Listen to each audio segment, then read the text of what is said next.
Out with a load of claptrap, and they're having to turn it around, and it's not even been a year. It's an utter disgrace. I think it's changing. Keir Starmer's Labour keeps talking about change. Yet when you press them to name even one tangible achievement, there's only silence. The rhetoric is grand, but the results still nowhere to be seen. Give me one really good policy that they've made, the Labour government. That's precisely what Nana Akua exposed live on GB News, cutting straight through the political spin with one blunt, undeniable question the panel simply couldn't answer. Why are we paying so much money to surrender something and then rent it back? That doesn't make any sense to the British. Let's be frank. Keir Starmer is clearly chasing the Muslim vote because the English vote isn't exactly in his corner right now.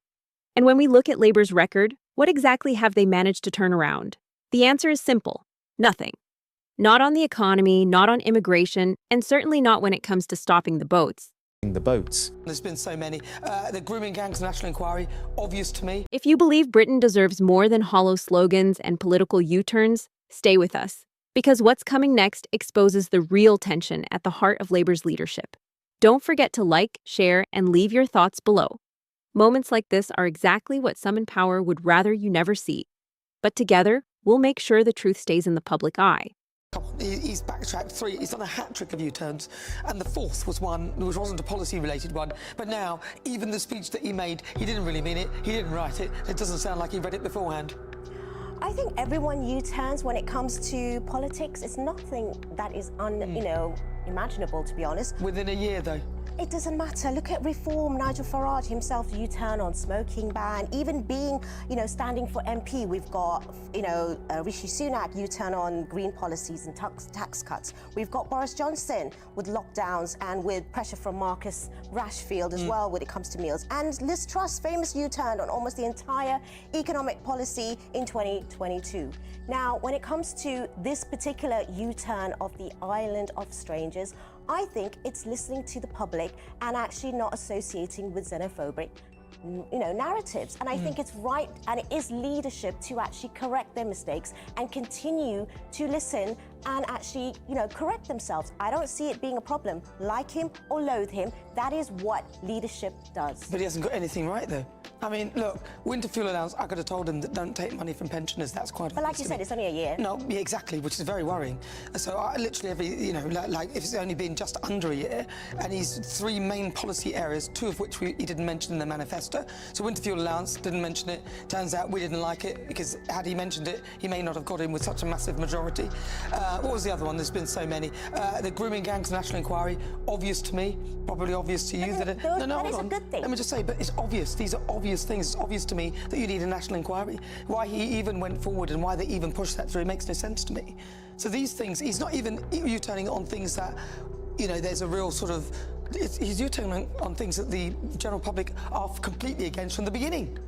I understand that, but certain things come up and change happens. And public opinion also is something that we need to understand, that when they are voting for certain parties, their policies are there just to sell. It's literally a lost leader, like in a business. But when it comes to it, you're actually selling goods that is totally different. You go to any sales and you go in there, it's all last year's goods. Yeah, but if I went to a shop and bought something and they told me it would do this, that and the other, and it didn't, I would take it back. I would say you lied to me. Fair enough. You said it would do this and the other. For you. Yeah, well, if it's politics, it should.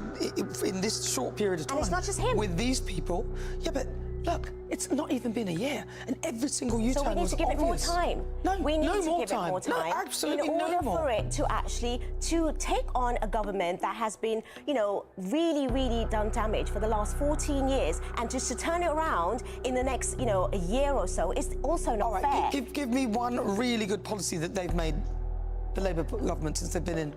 Like I said before, I'm no fan of any party now. No, but just give me I'm one. Greens or independent. No. All the things that they've gone back on the fact that they are actually doing a not the national U-turns. of Not the U-turns. One good policy that they came up with that they haven't U-turned on. I can't think of anything at the top of my head right now. Exactly.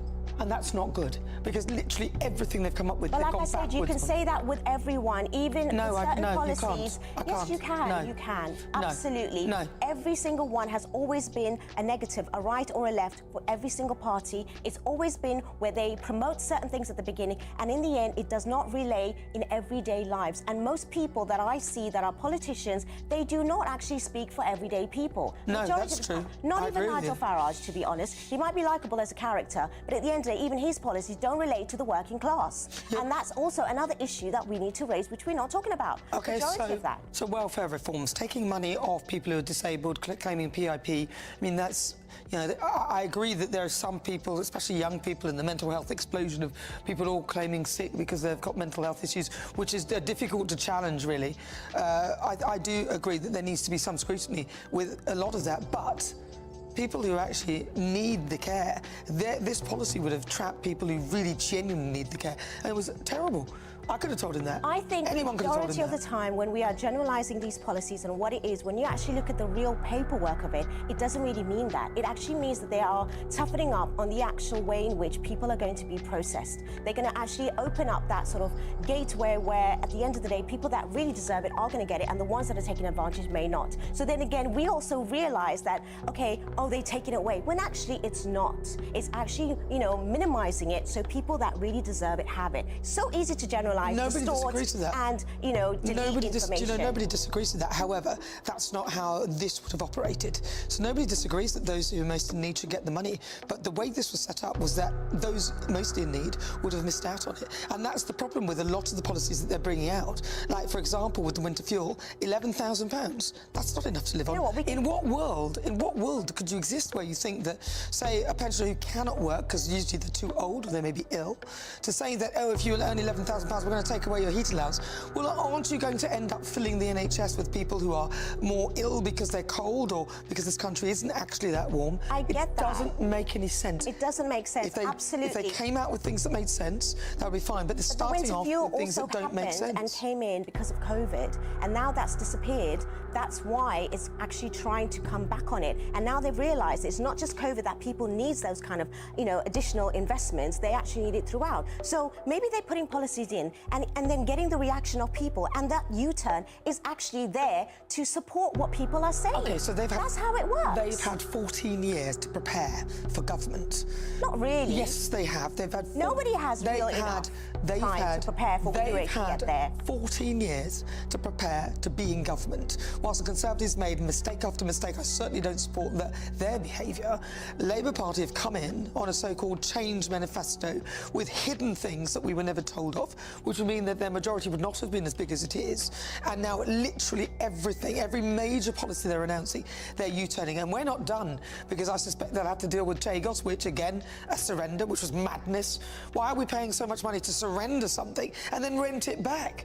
That doesn't make any sense to the British taxpayer. I get what you're saying. Another one. I get what you're saying, but honestly, I think that this shows that this is more of a connection between people and the actual leadership. If they're listening, if they're turning back, if they're doing certain things to actually promote what the real big voices are, then that shows a little bit more consistency and cohesiveness between people on the ground and people that are sitting in Parliament. I don't think it does. When they're completely, you know, ignoring it all. I don't think it does. I think it's people who are scared of losing their jobs in a couple of years' time when Labour fall out of office. Because now there's a lot of Conservative MPs, ex-MPs looking for work, and I tell you right now, that's a lot of MPs now thinking, ooh, hang on a minute. Maybe you and I should apply. But regardless... Well, yeah, we should do that. They pay enough for what we could deliver. Definitely, definitely. But regardless, I do feel that regardless of preparation, just like how you think you're going to be a mum until you actually give birth, then it's a totally different story. When you actually enter the 10 Downing Street, it is totally different. Policies are different. Things that you're going to be aware of is completely different to what you're looking at from the outside. All right, well, I'll take that analogy. And if I'd been looking after children for 14 years... It's still not the same. Hang on. No, I listened to your analogy. If I'd been looking after children for 14 years, I'd have a pretty good idea as to what it would be like to have a child. I'd have a better idea than everybody else. Nope. So this is what I think. I was around kids for so long until I became a mum. No, I realised so much difference. I'm adding to your analogy that you have some learning experience. These guys are saying that they've learned absolutely nothing from the previous government. And they're coming out with a load of claptrap and they're having to turn it around. And it's not even been a year. It's an utter disgrace. I think it's changed in politics where, especially with social media, and people are speaking out so much more than even in the last 5 years, where they cannot ignore the noise. It's a difference. We have change in our environment. They could do what they want, get away with it. There's no difference. It's just that we're seeing it differently. Just like when we say, oh, before was different, you know, because of, you know, now it's social media, people are actually responding to tweets, when before that never even made a difference. There is a difference now. Even the fact that they are speaking, they're saying certain things, it's actually giving the voices to the norm. I'll tell you what I'd like to see. is a leader who goes through with what he says he's going to do. He pushes it forward and listens to the public before he comes out with something. Nothing's a leader who doesn't hide what he's planning to do. So winter fuel, which obviously they knew about, and then they hid it clearly. And I want to see a leader who has the courage of his convictions, and I'm not seeing it in Sir Keir Starmer. He hadn't obviously even read his own speech. Listen, I've got to move on. Hit that like, share this with everyone you know, and subscribe for more truths they don't want you to hear. Drop your thoughts below.